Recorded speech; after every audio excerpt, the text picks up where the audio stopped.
First thing I did after 9 years in a Spanish prison, it wasn't celebrate, it wasn't party, and it wasn't a holiday.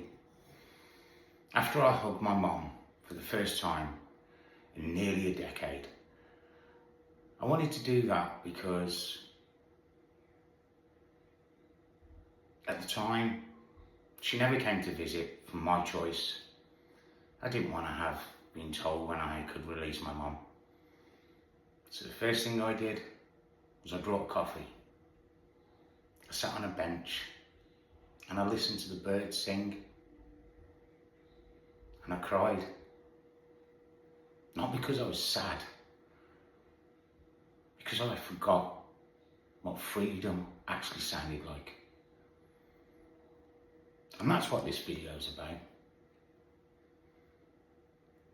I'm not here to glorify prison. People hear 9 years in prison and immediately want to know, what was it like?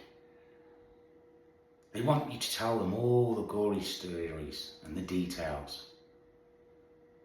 The truth is, prison isn't the story. The story is what happens to you while you are there. A lot of people don't realise that being an ex-convict, there is no such word. You're always a convict. You're always monstracised. You're always looked at negatively. I made choices, severely bad fucking choices, and I paid for them. I deserved to pay for them. Nearly a decade of my life. Was it long enough? No.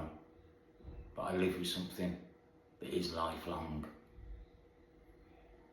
I'm not here to make excuses. I'm not here to tell you what the experience taught me. Because some lessons, they cost more than others. And this one cost me 9 years.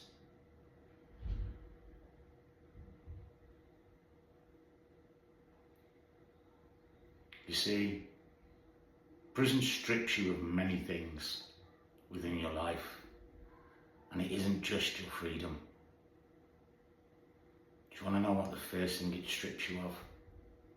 The first thing prison takes away from you is not your freedom. It's your distractions.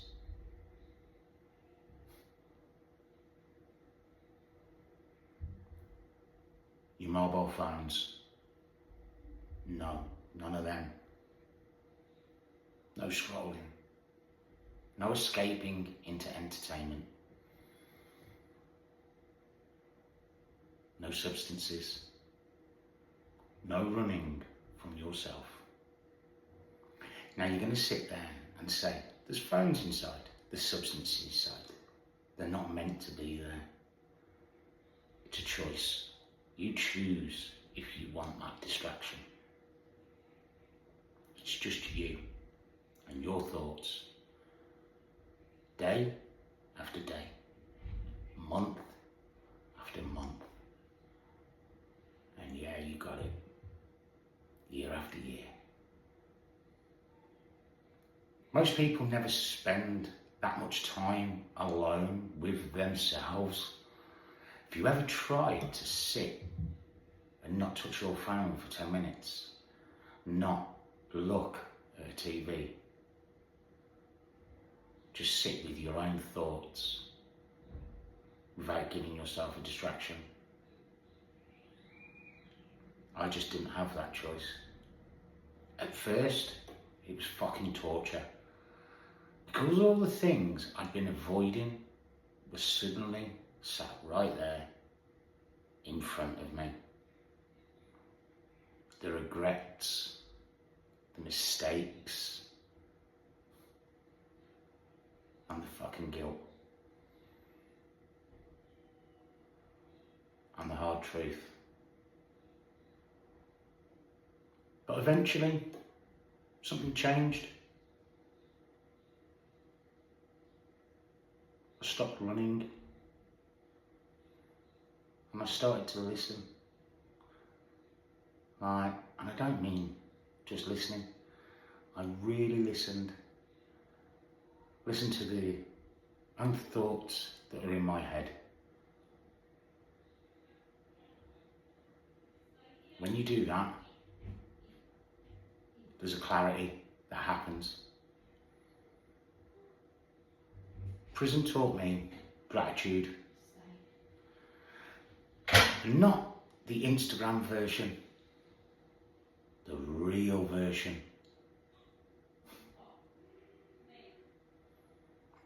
A phone call, a letter. It's your only connection with the outside world. Making that phone call to my mum was my only joy. Waiting to hear my name called to go and pick the letter up from the officer at the desk. Or knowing that you had a visit.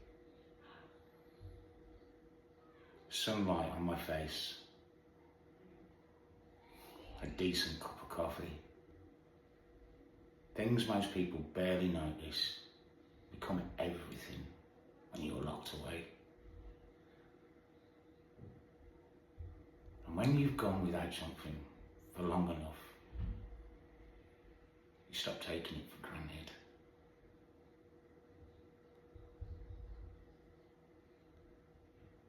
It also teaches you who you really are. It strips away everything. Everything that you thought you were and that you knew has gone.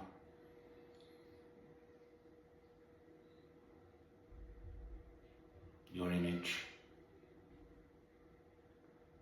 your reputation, your lifestyle, and more your excuses. And do you know what's left?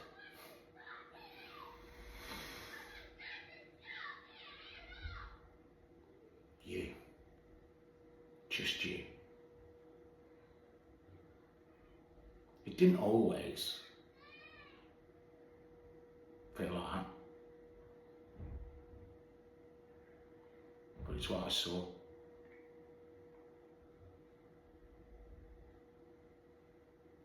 But for the first time in my life, I had to be truly honest with myself. No bullshit, no lies, no hiding. I did this by reflection of looking in the mirror.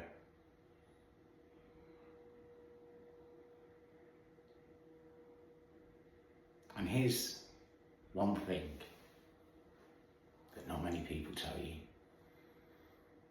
Walking out is not the hardest part.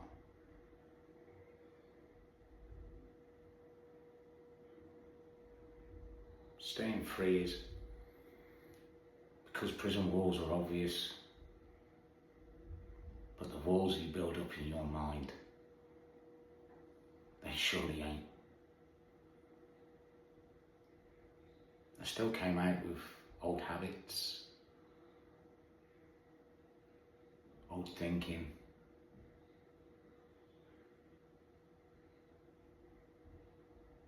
and old patterns. Sometimes they're trying to pull you back because you feel comfortable. You get institutionalized. You feel safe.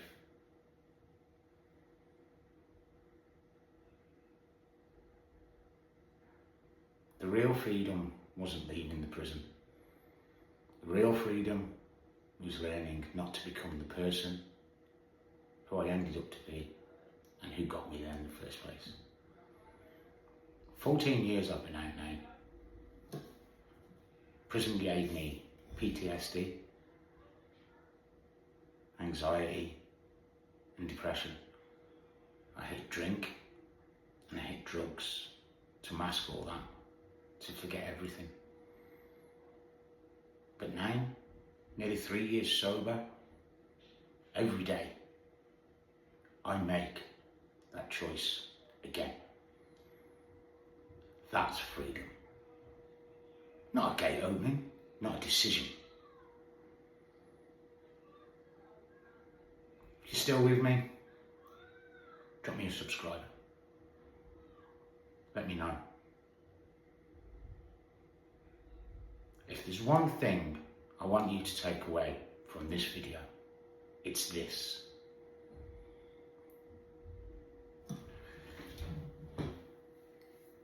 The decisions that change your life rarely look important in that moment.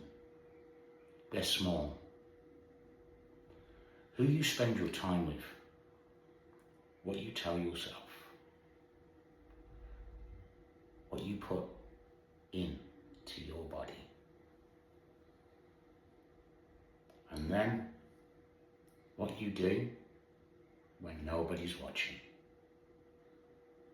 Because sometimes it's not about having someone giving you that praise to tell you you're doing amazing. You need to do that yourself.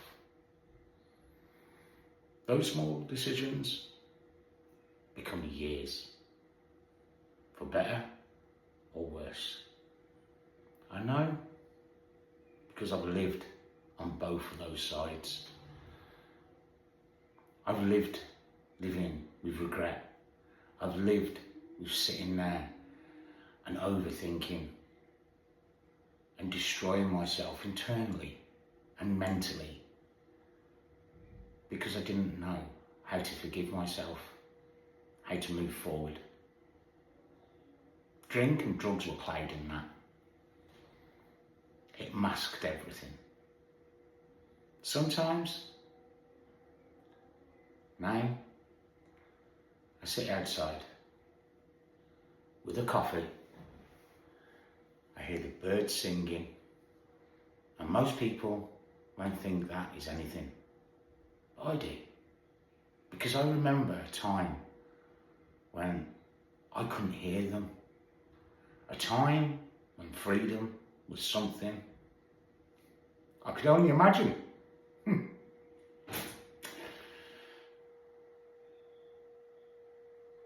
I'm grateful.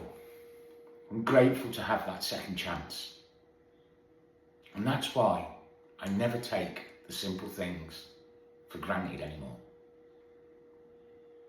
Thank you for watching. If you're still here, let me know if you made it to the end. And as I say, don't forget, subscribe and look out for future content coming up on the platform. Have a blessed day, guys. And don't you think it's ironic? I'm here talking about prison and I got the world's biggest clock sitting behind me. Time doesn't have a significance when it's taken away from you. Stay safe, stay blessed. You've got this.